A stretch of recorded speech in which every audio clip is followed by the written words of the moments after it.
Hello. Today we are going to be studying East Asia in the period 1600 to 1870 CE. And we're going to begin with China during that period. Before we get started with China, we need to look at how Chinese words are translated into English spellings. Chinese does not use an alphabet, and so it's sometimes a challenge to figure out how to translate Chinese spoken language into a language with an alphabet. And so the first try was in 1860, and you can see a list there. That's a name of cities and geographic areas and people, and a couple of empires there as well. And so that is the old way of spelling places and things in the Chinese language. And then starting in 1958, they developed a new system, and this was a system that was actually developed by Chinese people, to have a more accurate spelling. And so there will be times occasionally where you will see that old format, Wade Giles format, but just know that these are the modern spellings. So sometimes people, especially older people, will still refer to Beijing, the capital of China, as Peking. And so now you kind of can see how that relationship is. Just to review the dynasties, at the beginning of the course, we looked very briefly at the Song dynasty. The Song dynasty was ultimately destroyed by the Mongols, who formed the Yuan dynasty. It was pretty short-lived, which was then replaced by the Ming dynasty, which we're going to be finishing off in this lecture, which is then followed by the Qing dynasty, which we will also get to know in this lecture. But then you can at least see the historical periods that those dynasties existed. Here is a map of China in the year 1500. So this is really kind of at the height of the power of the Ming dynasty, the Ming Empire. There were a lot of factors that led to the decline of the Ming dynasty, and we'll just focus on a few of them. The political system itself just started to break down by the late 1500s. There was a lot of intrigue, which is sort of like backstabbing and spying on each other, and there were factions that were led by eunuchs. Remember, eunuchs are castrated males that theoretically have no aspiration to imperial power because they're unable to father children. The bureaucracy was still very, very small compared to the overall population. In the early Ming period, there were about 2,000 bureaucrats for 100 million people, but the difference just kept getting bigger because the overall population was getting bigger and they didn't expand the bureaucracy fast enough. And there was a lot of corruption. In fact, officials were paid to not be corrupt, which is kind of a form of corruption in itself. The state was spending way too much money. They were still trying to be a really offensive military power, going after Korea, having to deal with the Japanese warlord Hideyoshi. They also spent tons of money maintaining the royal family. The royal family had thousands of people in it, and they all got their own little salary for being able to sit around and do nothing and be a member of the royal family. They also had to pay off the Mongols, who were, of course, north of the Great Wall, to not invade. And as a result of all of that, they had to raise taxes. Now, just as we saw in France in the late 18th century, nobles didn't have to pay taxes, and so all of the tax burden fell onto the poor. And that, understandably, led to popular revolts, again, just like we saw in France. The peasants were still required to donate their labor, so they had to pay taxes with silver. But then they also still had to do what they did in an older period, which is their taxes were paid with their labor. So they kind of had a double hit on taxes. They had to pay money, but then they also had to donate their labor. And so, again, just as we saw in France, but also as we saw in India prior to the British consolidating their power, is people left the land to go and become bandits. There wasn't enough of an incentive to continue to grow food, and so many people became outlaws as a result of that. Now, even though eunuchs are incapable of fathering children, they still have great ambitions for themselves, and they were in a situation where they could exert a lot of power in Ming China. The emperors, by the later period, were very lazy and were perfectly happy to just sit around and do nothing and let the eunuchs run the empire. And eventually the eunuchs just pretty much sideline the imperial family. They're incredibly corrupt. They steal money from the government. They're also very oppressive. They use information that they're able to obtain through the state to commit blackmail against people. They had their own secret police, and they were more than willing to kill their political enemies, whether it was members of the royal family or other eunuchs. And just one example of an incredibly powerful eunuch during the period is this person named Wei, who you can see on the screen. And in the 1620s, he killed off the emperor and then used an army of eunuchs to take control of the palace, and that gave Wei complete control over the Ming Empire, because by locking down the palace, the royal family wasn't able to do anything.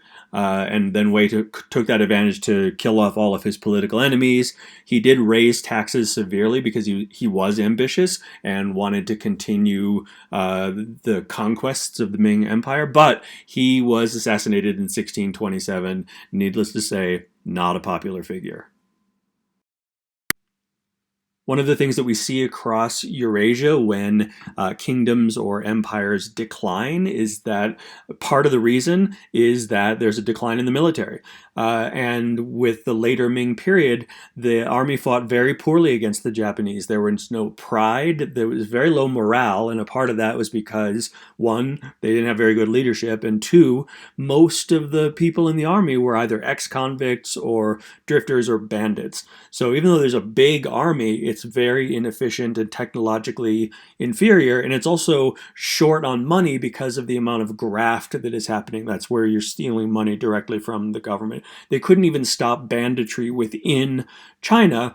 And to the extent that Ming China even had a navy, that navy was entirely helpless against Japanese pirates, to the extent that the Japanese actually controlled access to some of the major Chinese ports. Like the Chinese Navy, Chinese merchant vessels couldn't even get in and out of Chinese ports without being attacked or taken over by the Japanese pirates. They even had their own bases on islands just off of the shore of China.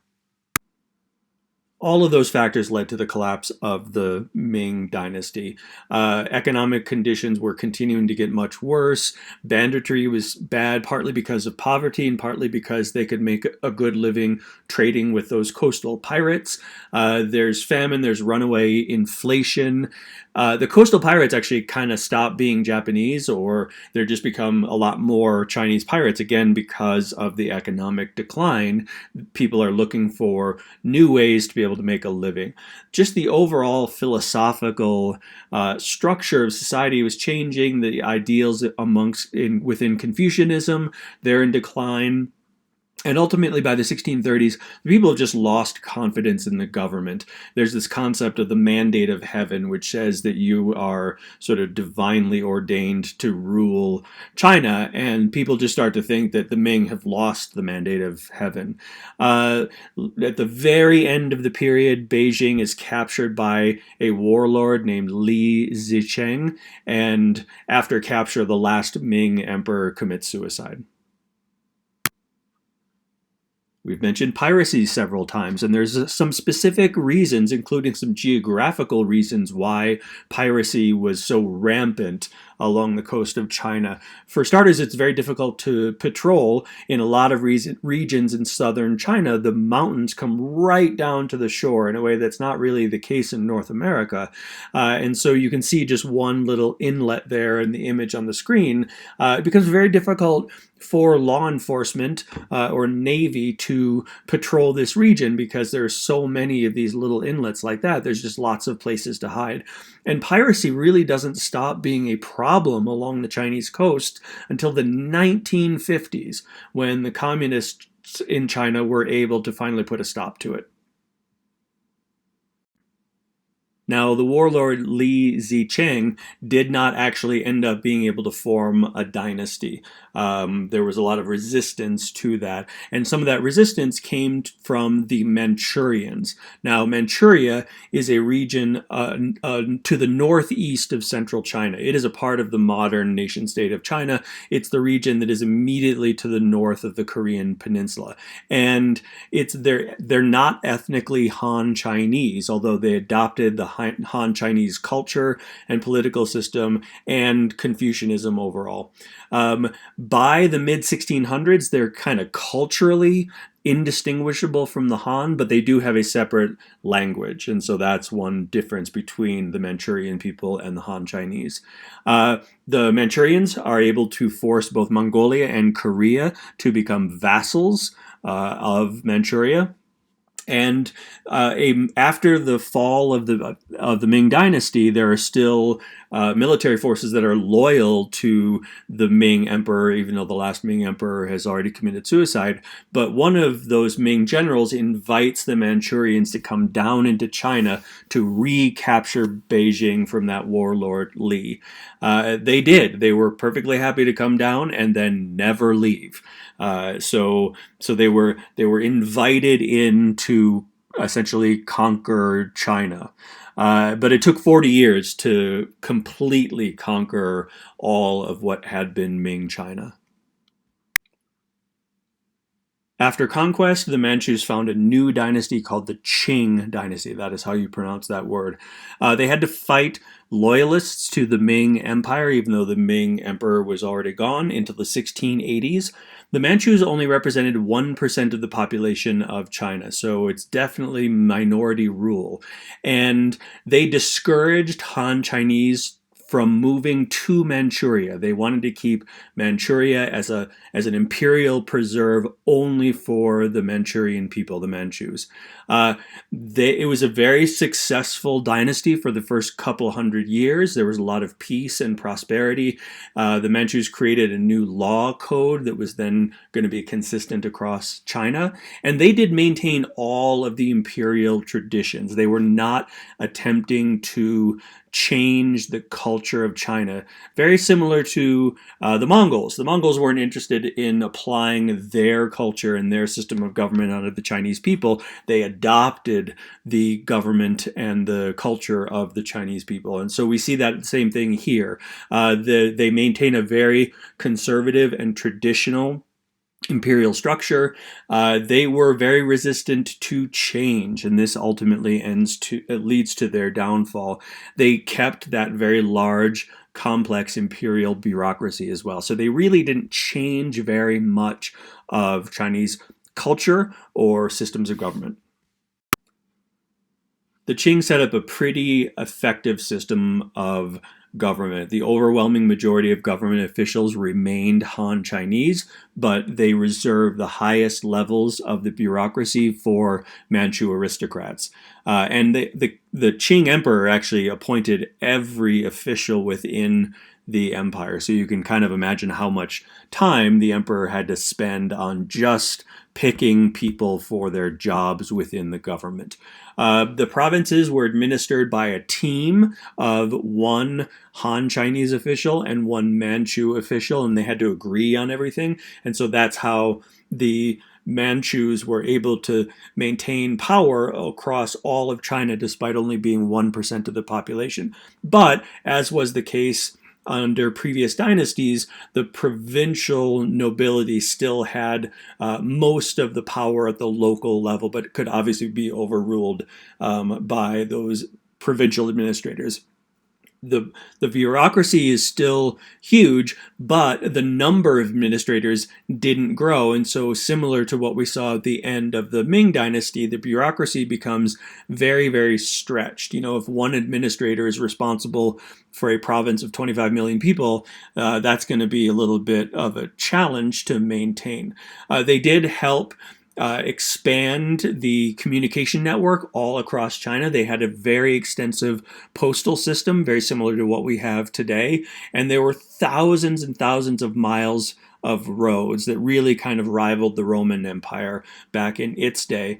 And it's important to bear in mind, and you can see that right there on the map, that China is bigger than the continental United States. And so they're managing this huge administration hundreds of years before the modern era.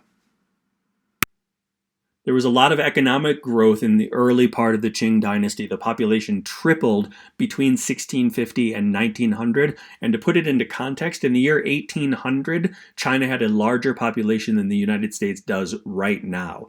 There was, fortunately for them, also a lot of economic growth. It did keep pace with the population growth. And part of that is because silver continued to flow into China from Europe because of all of the trade in artistic objects and things like that. Even before the decline of China began in the 1850s, the quality of life in China was still better than that of Europe, which is a hard thing for people with a very Eurocentric mindset to consider. There's a tendency to think that, all Asian cultures were inferior, and that was absolutely not the case. If you had to choose between living in China or Europe in the year 1850, you would have been smart to choose China. The Qing also brought a lot of improvements, more flood control. They actually built more irrigation channels and canals than were built in all of the rest of Chinese history combined. They also established more maritime trade. They had Chinese trading settlements in India and Southeast Asia to improve trade with those areas. And they also just had new levels of urbanization and internal trade. We know that the internal market is very, very important for China because of how large the country is.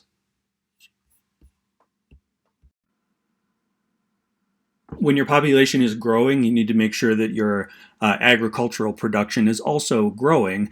And, the Columbian Exchange had a very positive impact on China. A lot of those products arrive in China via the Spanish Philippines, right? The Philippines were controlled by Spain for a very long time. So Chinese cuisine starts adding in those agricultural products from the Americas: potatoes, maize, corn, peppers, peanuts. Obviously, they're not cooking with tobacco, but they're consuming tobacco as the Europeans did.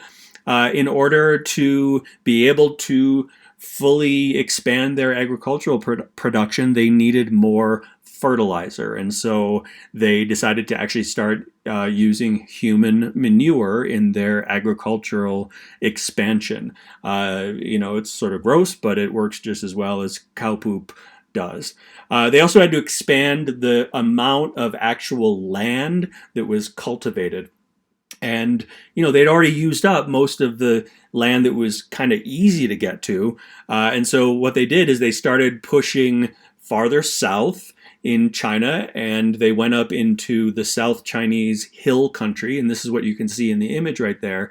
And what they did is they created these terraced rice paddies. So they kind of dug out the side of a hill so that they could create a flat area, and they just went all the way up, creating new areas that could be cultivated. They had new species of rice, which led to higher yields, more food being produced.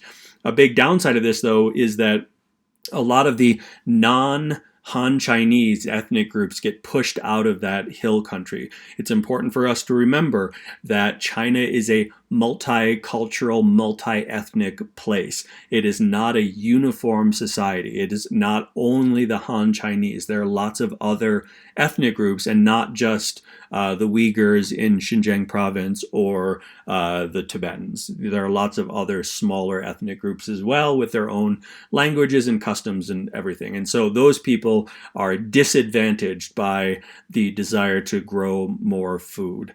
But you get into this cyclical thing where you grow more food, which then allows you to increase your population. But once you've increased your population, then you need more food, right? And so you can kind of see how that could become a pretty significant problem over the course of history. So population growth, that's certainly a sign of success. Things are going well, but it also hints at problems that will be coming to China further down the road.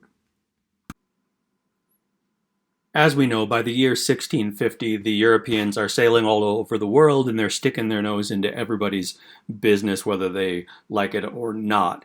By the very end of the Ming period, China had lost most of its technological and scientific knowledge just because of how society had declined.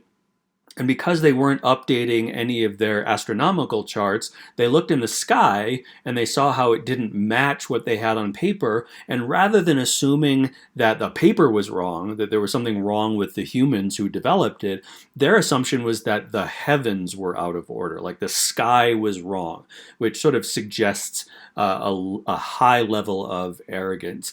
They were also very prideful. They didn't see how much Europe had advanced technologically relative to China, and they didn't understand that European science, because of the scientific revolution, it had superseded that of China. Their science was just better than the scientific advancements that the Chinese had at that point. And China never explored the world. Some of Europe's biggest technological advancements came because of their exploration and their conquest of other parts of the world. There was a fascination in Europe with China. The Enlightenment thinkers were really interested in aspects of Chinese culture and philosophy. They really liked the idea that Confucianism isn't really a religion; it's more of a set of ethical principles. And again, that appealed very much to the Enlightenment thinkers, many of whom were skeptical of religion. They were also impressed by the law code and how clear everything was there.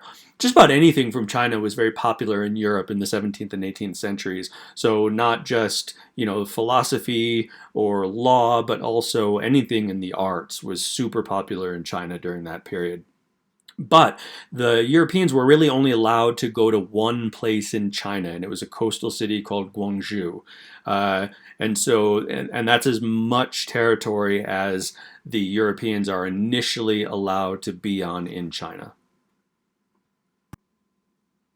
All across the world, we see these sort of Renaissance man kind of rulers in the pre-colonialism period of history of Asia and sub-Saharan Africa and so forth. So, in Africa you had Mansa Musa, and in India you had Akbar. These like serious reformers, really thoughtful leaders. So in China, in the early Qing period, we have Kangxi, and he does all of the things that reformers have done in all of these other places. He's a patron of the arts, literature. He's big on education. He wanted to promote the production of artistic products that could then be sold to Europe. He's a very curious man. He studied Latin, he studied Western science, he had Jesuits at his court to help him understand Christianity.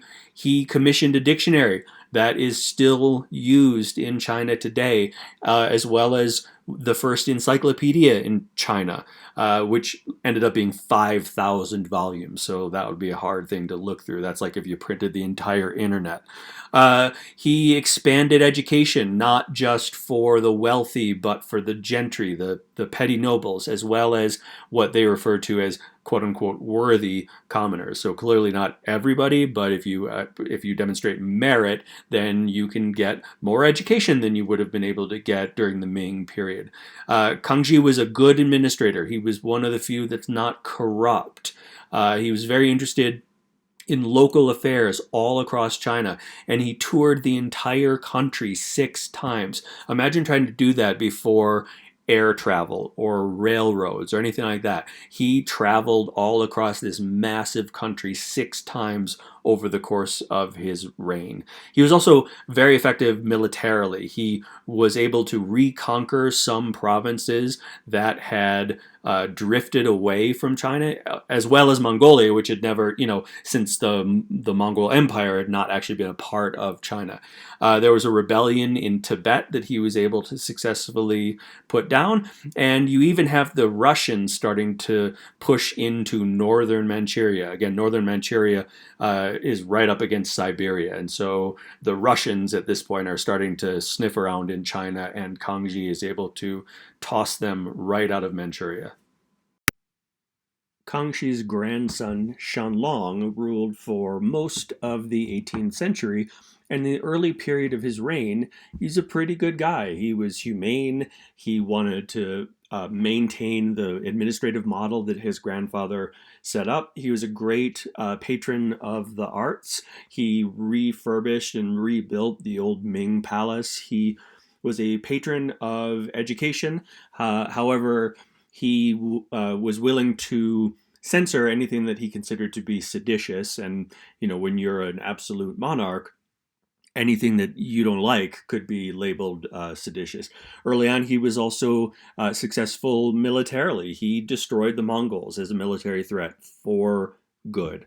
The Mongols have never presented a military threat to China or really anybody else in Asia since this destruction.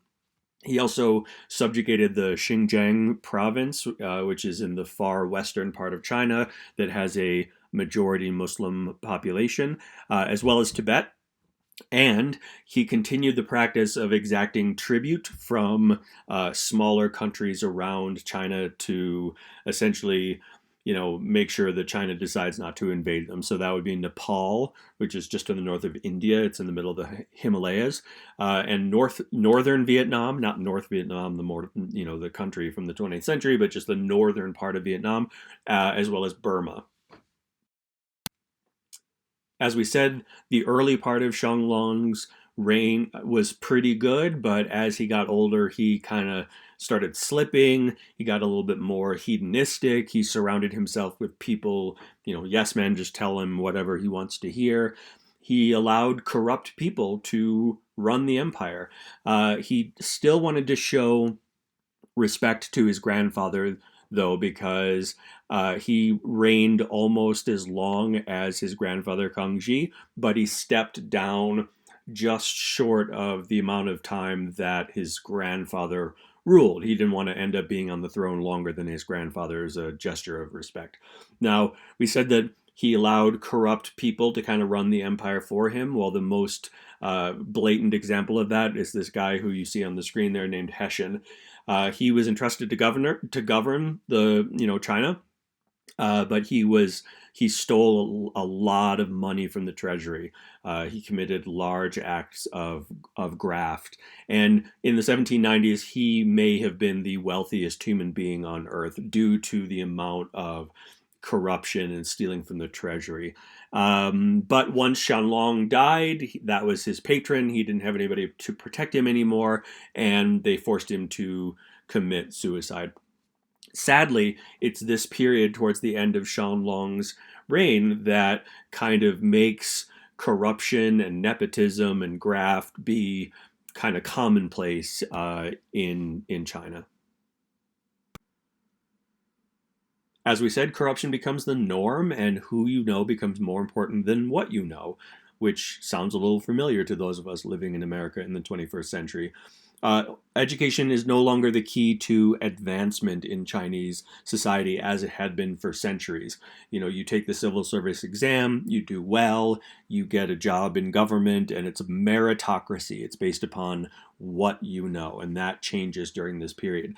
Intellectuals become a little bit more alienated because people are able to buy degrees. So if I work really hard to get a degree and somebody else just goes and buys one, I'm going to not feel really good about this system. The bureaucracy slowly gets less effective, and one reason for that is this idea that you're advancing because of nepotism rather than because of your ability. So you really end up with not the best people running your government. The examinations were sort of based on tradition and memorization, and so that helped to weed some of the best people out because they didn't really emphasize imagination or creativity or initiative as being important things that they want from people who work in the bureaucracy. And after the 1780s, once these office seekers, these people of merit, realize that they're not going to be able to advance in society, they rebel. And you have this society that existed towards the end of the Mongol period called the White Lotus Secret Society. And during the end of the Yuan dynasty of the Mongol period, we see the White Lotus rise up and help to overthrow the Mongols. Well, they're back in 1796, and they rise up to overthrow the Qing. And they are unsuccessful, but they keep this war going for 8 years, and it's very destructive. You can see on the map the region of China that the White Lotus Rebellion existed in and kind of took over those administrative provinces briefly. The chart on this slide shows the growth of population in China starting in the year 2 AD or CE, going all the way up to 1990. And you can see that at the beginning of the Ming dynasty, you're still around 100 million people in China, but it starts to rise very dramatically during the Qing period. You have 300% population growth, but only 25% administrative growth. And that's a problem because in the 1300s, each bureaucrat was responsible for about 80,000 people. And by the 1800s, it's one bureaucrat for 300,000 people, but the staff doesn't get any bigger. And so, when you have that many more people that you're trying to not supervise but administrate, it becomes that much harder, and there's a gap. And so that gap inevitably gets filled by other entities in society, like criminal groups or guilds or the petty nobles, the gentry. And people aren't getting what they want from their government, and when people aren't getting what they want from their government, they have a problem with their government, and sometimes that can lead to violence in societies that don't have an electoral system. Ultimately, the Qing were victims of their own prosperity because population growth outpaced economic growth by the year 1800. We've seen the agricultural reforms in China, and they did make a huge difference. But at a certain point, you just literally don't have enough land to grow food for the population that you have. And so when you see this population growth, sadly, what comes along with it is famine. The Qing were finally successful in putting down the White Lotus Rebellion, but it was hard, it took a lot longer, it damaged the economy, and it demonstrated that their army was no longer very strong because it took them 8 years to put down a rebellion inside of China. In the later Qing period, they really tried hard to get everything going back as well as it was during the reign of Kangxi or the early part of Qianlong's reign, but the emperors were weaker. You see the population continues to become more and more urbanized.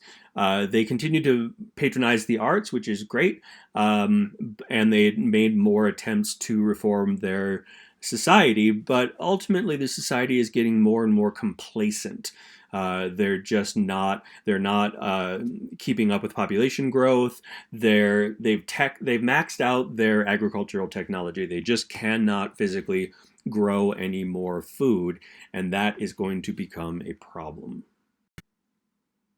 By 1800, Europe is starting to pull ahead of China in terms of technological progress due to the Industrial Revolution. But China was blind to that progress because, they always saw themselves as the center of the world, and other parts of the world didn't really have anything that China wanted other than gold and silver. And so they're just not paying attention to that Western progress. They're very inward looking. It's a very traditional society. They're not really interested in change. And there's not really an effort to push scientific inquiry. For them, education simply is memorizing the Chinese classics. There's not really a move towards progress because they were definitely still more advanced than Europe was before the scientific revolution, but after the scientific revolution they're pretty far behind technologically. They have a huge population. There's no way to grow more food. You start to see Westerners trying to kick the door open in China. You have this enduring problem of corruption and income inequality. There's a lot of really bad things that are starting to come together here in the early 1800s that are going to be disastrous for China. During this period, we start to see the rise of the merchant class. They were traditionally the lowest echelon of society under the Confucianistic philosophical model. The merchants are seen as parasitic. You still have the gentry, the petty, nobility, as well as this scholar bureaucrat class at the top of society. And that does not create a great environment for industrialization or capitalism. Nevertheless, the merchants still eventually evolve into kind of a bourgeois class, and just as we saw with the bourgeoisie in France, they want more political power. As they develop more economic muscle, they want the political muscle to go along as well. And so in China, still the ultimate capital is land. It's much more important than any other form of capital that we see starting to develop in the West. But the merchants are making a lot of money, and so that allows them to take their profits and buy land. And once you become a landed person, then you start to act like gentry, and you start looking for ways to have intermarriage between the actual gentry and this new bourgeois class to give that new bourgeois class a little bit more prestige within Chinese society. And nevertheless, they were still discouraging any kind of political reform. So you don't see that economic reform turn into political reform like you did in France during the Revolution. We know that by the late 1600s, you have Europeans going all around the world trying to kick in everybody's doors and develop economic relationships and or colonization. And China was no exception, but the only place that China allowed Europeans to come and trade was the city of Guangzhou. And it's a coastal city. It's right next to where Hong Kong is now. The Chinese were not overly thrilled with Europeans. They found them to be hairy and smelly. They did not allow any guns to be brought off the ships onto land in Guangzhou. They didn't allow women because they didn't want there to be any possibility of Europeans trying to set up homes and start to try to live in China. The Europeans were only allowed to trade with the state monopolies. They were not allowed to engage in trade with just regular, Chinese merchants and that kind of thing. China was very concerned about how Western ideas would impact Chinese society, and ultimately they saw these Europeans as sort of a nuisance, but they didn't really see them as a threat. They were more worried about threats on land. They were never a sea power, so they never really looked to the sea as a place where they could be threatened other than, coastal piracy by the Japanese or something like that. They weren't worried about conquest from the sea. They always looked west and north, because the Mongols were in the north, and you have various groups of people in Central Asia to the west of China. There could be a threat. South of China is mountainous or jungle, and so they weren't really worried about invasion from there, nor from the sea, which obviously was a mistake. The Dutch and the Portuguese and the British all try to work their way into other coastal ports without much success, because, again, the Chinese were not interested in having them trade anywhere other than in Guangzhou. Of course, it would be the British that end up kicking the door in successfully. Even though the United States had kicked Britain's butt in the 1770s and 1780s, that was still kind of the period at the height of their arrogance. And they were tired of being treated like savages by China. Again, China looked down at all European societies. In 1793, King George III sent an envoy to meet with Qianlong, the idea being that they would be able to have an opportunity to open up more markets, because we're talking about capitalists. But again, as we've said, the British and the Europeans, they didn't have anything that interested China. They didn't even have as much of the gold and silver that they had been getting from Spain and some of the other powers coming out of the Americas. But the British saw themselves as equals, or if not superiors, and clearly Qianlong did not agree.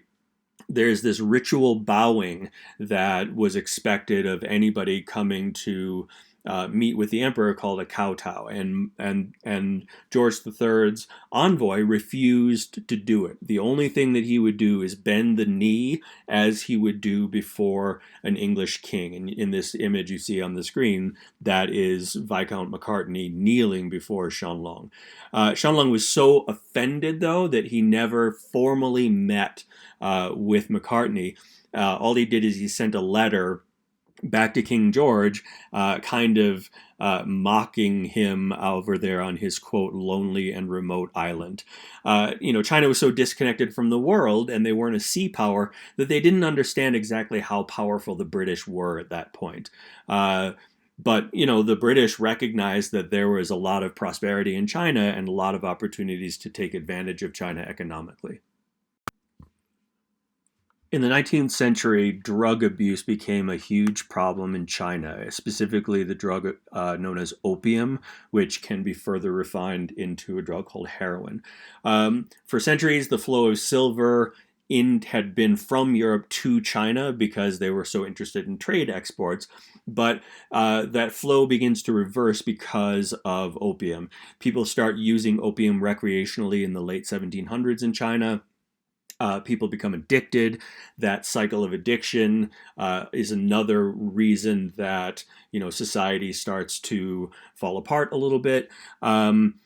Officially, opium is banned. In fact, they'll kill you if you use it. But those laws were not well enforced, and part of that was because the dealers were making a lot of money, and that was enough to be able to pay off local officials.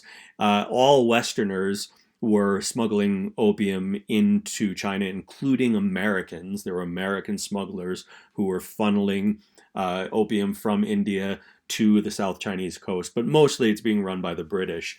And finally, the government had enough. They decided that they were going to just come down very, very hard on the opium trade. And one of the things that they did is they marched into Guangzhou and they destroyed all of the opium on all of the ships that were bringing it in, most of which were British ships, and you can see that in the image there. And so the British, they saw that as an act of war, because ultimately their whole reason for having an empire is for economic gain, and as soon as you destroy millions of pounds of opium, that's a threat. And so Britain goes to war with China over drugs. The British were sick of being treated not as equals. They saw themselves as being the most powerful empire on earth, and they didn't want to be treated like second-class people inside of China. They considered China to be out of step with the rest of the world, but that's their worldview, which is Britain should be treated with respect by everybody. So after the Chinese destroy the opium, Britain sends a small fleet to China, and they quickly meet the Chinese Navy and destroy it because the British Navy is vastly superior to that of China, as well as all of the coastal defenses. They occupy one of the largest cities in China. It's a coastal city called Shanghai. And in 1842, they finally force the Chinese to surrender and give in to the British demands.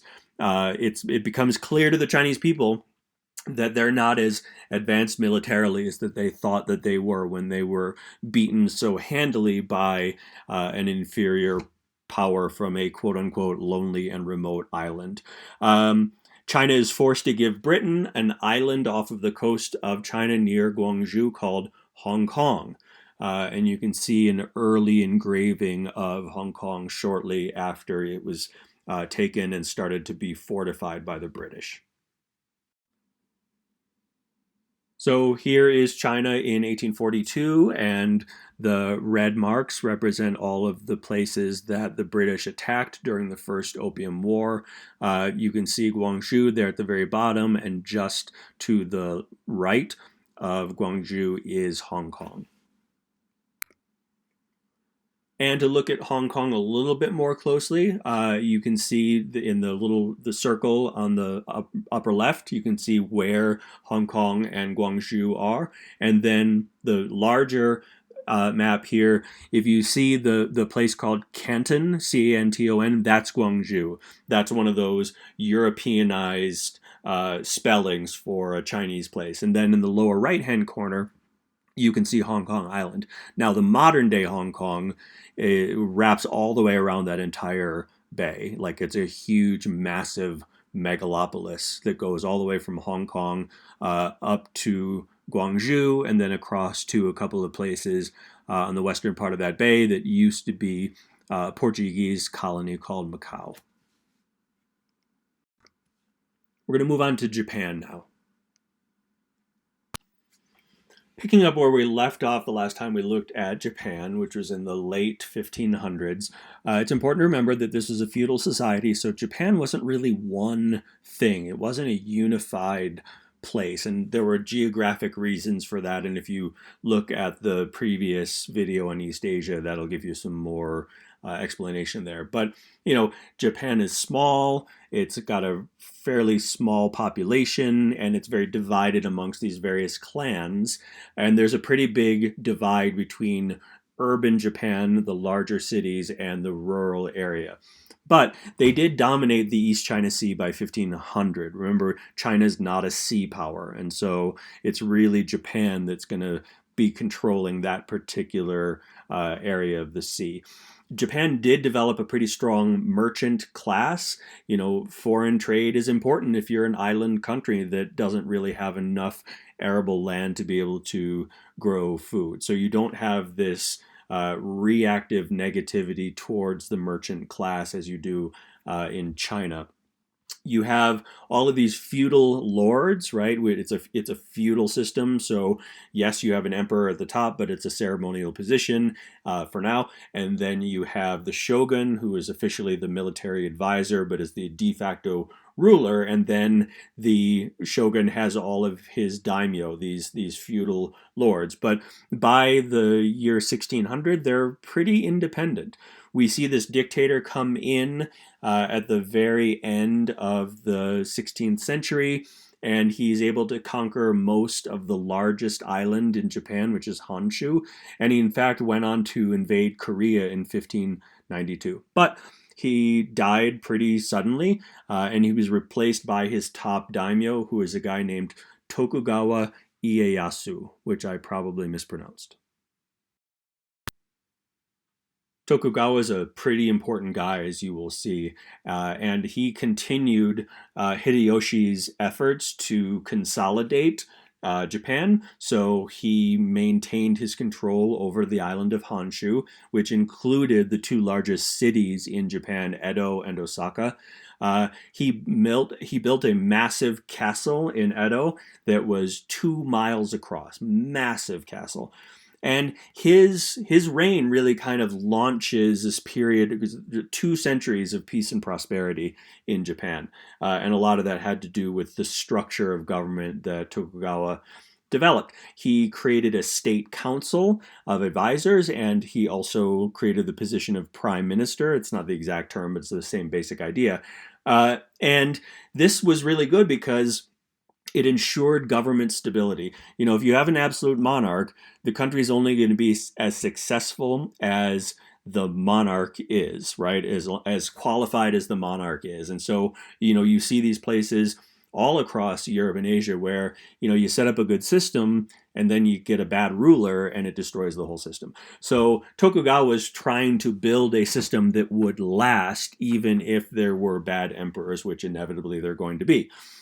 He maintained the feudal order, so the daimyo are still there. They still have that local autonomy, but he does take control over them, or more control than had been before, because he forces all of the daimyo to maintain a residence in Edo, so that they have to live there half of the year. They would also be forced to give hostages, so family members, to the shogun, so that if that daimyo got out of line, then something bad might happen to the hostage. So it was a way of consolidating that power, allowing the daimyo to still have local autonomy, but really bringing them to heel.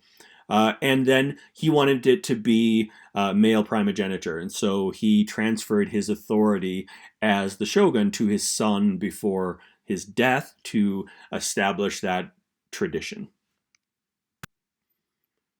Japan is still a feudal system during this period, but it becomes a lot more centralized, right? Tokugawa establishes a secret police because he wants to be able to spy on the daimyo to make sure that they are not trying to rise up against him. The shogun doesn't want the daimyo to have too much power. They were allowed to have armies, but only for sort of local control and law enforcement. The daimyo were not allowed to have their armies leave the province that they ruled over.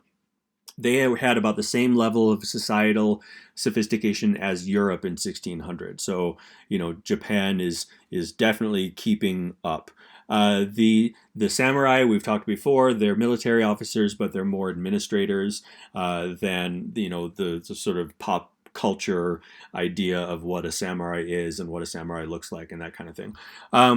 There's no social change allowed, and one way to make sure that there can be no social change is that they force the peasants to surrender their weapons, and they outlawed firearms across the entire country.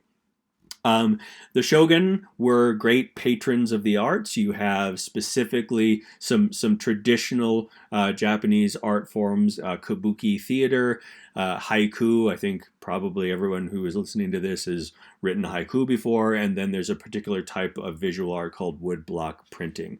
And this was a great period for the arts in Japan. It was, however, not a great time to be a foreigner in Japan. Starting in the 1540s, there were European merchants who come to Japan, and they established pretty good relations. The Japanese were different than the Chinese in that they were more curious about what the West had to offer. And you even see some Catholic missionaries being allowed to operate in Japan, and they even converted some Japanese citizens to Christianity. But that was not the norm. The majority of the population were pretty suspicious of the Europeans. And after Tokugawa has died, all of the missionaries are killed or thrown out of the country. And every Japanese Christian is forced to either recant, meaning saying, hey, sorry, I didn't really believe in Christianity after all, or be executed. So there's a lot of incentive to recant. But Christianity never went away completely. It's definitely not a dominant faith in Japan today by any stretch of the imagination. But there were some people who had been satisfactorily converted, and so they maintained their Christian practices, but they had to do it on the down low. All Western traders get thrown out in 1638, though. That's it. From 1638 on, you only see one or two Dutch ships a year being allowed to come in, and they have to land at a place that is very far away from any population center. They wanted to make sure that there was absolutely no contact with the Westerners. And Japanese people were forbidden to go abroad. They burned every ship that was capable of traveling overseas. Obviously, it's an island nation, so you have to have ships, but only ships that could take you from island to island. No ships that could cross an ocean were allowed anymore. The shoguns controlled the economic heartland of Eastern Honshu. Eastern Honshu, again, that's the largest island, and this is today the most populous area of Japan. So the shoguns didn't allow that area to be controlled by the daimyo. That sort of becomes the official lands that are controlled directly by the shogun. We see the merchant class continue to grow. Now there are restrictions that are placed upon them. They are monitored pretty severely by the secret police, and even though they were supposed to be subservient to the aristocracy, to the daimyo, they did loan them a lot of money. And eventually, after you've been loaning people money for a long period of time, your sort of economic power is inevitably going to grow. And they do develop into this bourgeois class, similar to what we see in China, but a little bit more advanced. But you get those same conflicts with aristocracy as we see in France during the French Revolution. We do see more internal trade within Japan. There is that you finally now have a national market. You see more unity across the Japanese island chain. And we also see the development of a system of credit. And we've seen that in every society that starts to have a more modern economy. You can't really have a modern economy, especially one that is market based, without having some sort of effective credit system. You can never get trade happening over great distances without some form of system of credit. It's during the period of the Tokugawa shogunate that you really have the formation of a unified Japanese culture. It had always been sort of separated out.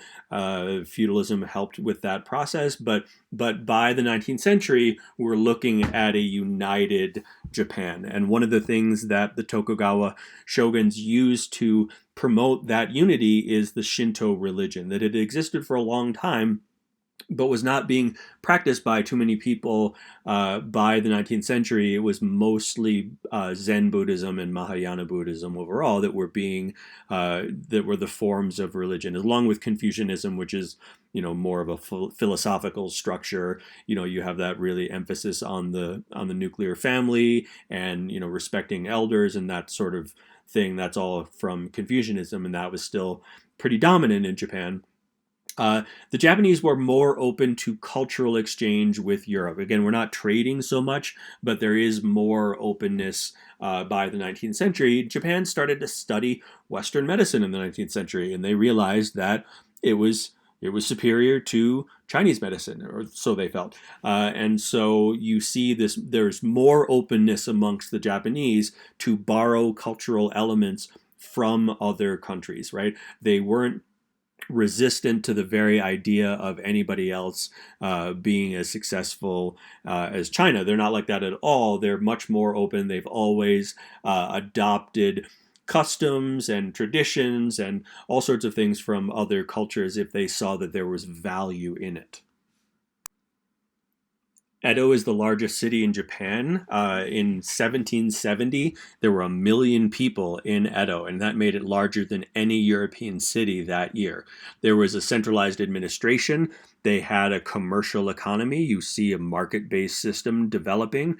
You also have every daimyo in Japan had to maintain a household, and that doesn't just mean like you and I have a house. Like if you're a noble, if you're a daimyo, you have a large retinue. You have a lot of people that work for you, and so if every daimyo has to maintain a household in Edo, you got a lot of daimyo. You're gonna have a lot of people just for that reason.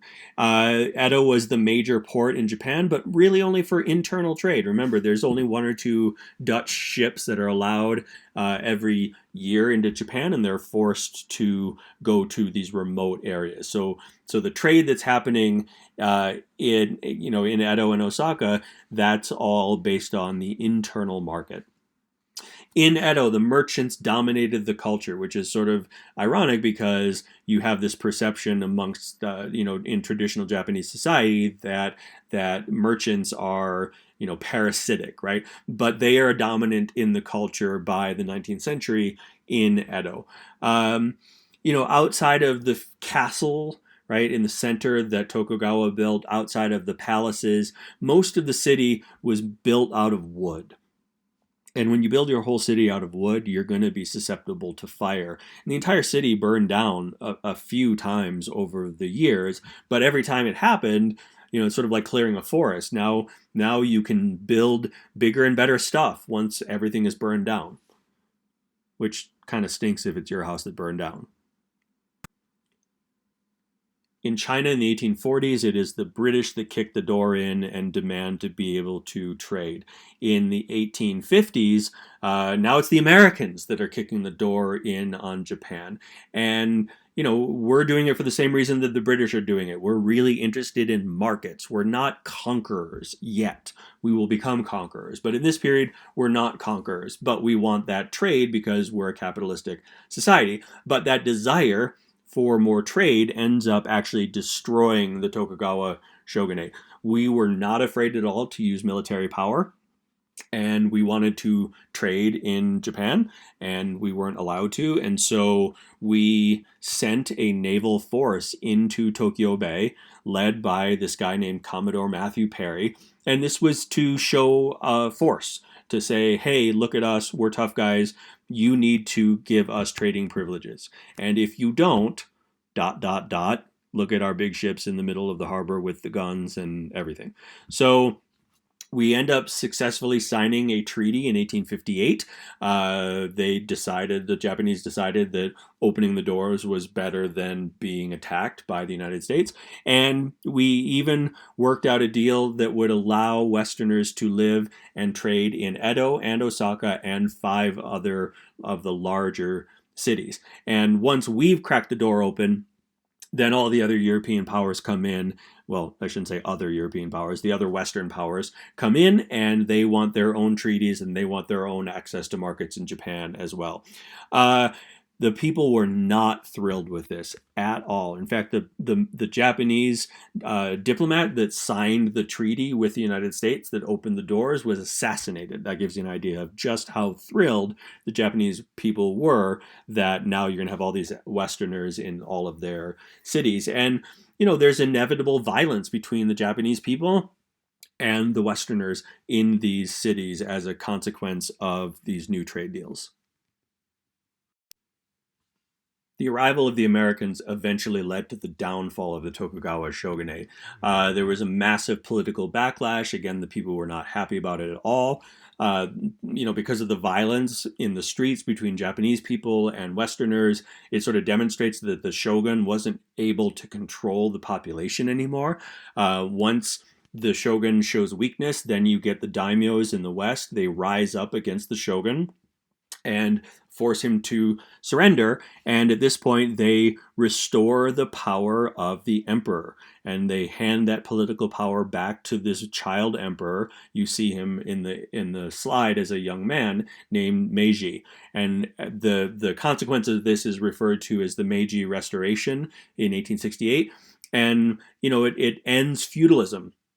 The daimyos willingly give up their land to the emperor. Now we're having a fully centralized state. The daimyo were compensated for giving up their land and giving up their authority as feudal lords. Some of them went into business. Some of them became governors or other government officials. And the emperor leaves the old capital of Kyoto and moves into the castle that was built by Tokugawa in Edo. And then he renames Edo Tokyo, and Tokyo just means Eastern capital. So that's how Edo becomes Tokyo, and Tokyo becomes the capital of Japan. And here we see in 1860, just looking at East Asia, we can see the Japanese Empire. We can see the Qing Empire, which is still very large, but is weak. There's this rebellion, the Taiping Rebellion, and we'll look a little bit more at that when we move into the late 19th and early 20th centuries of East Asia. Thank you for watching. Feel free, if you haven't already, to watch the previous video on the history of East Asia.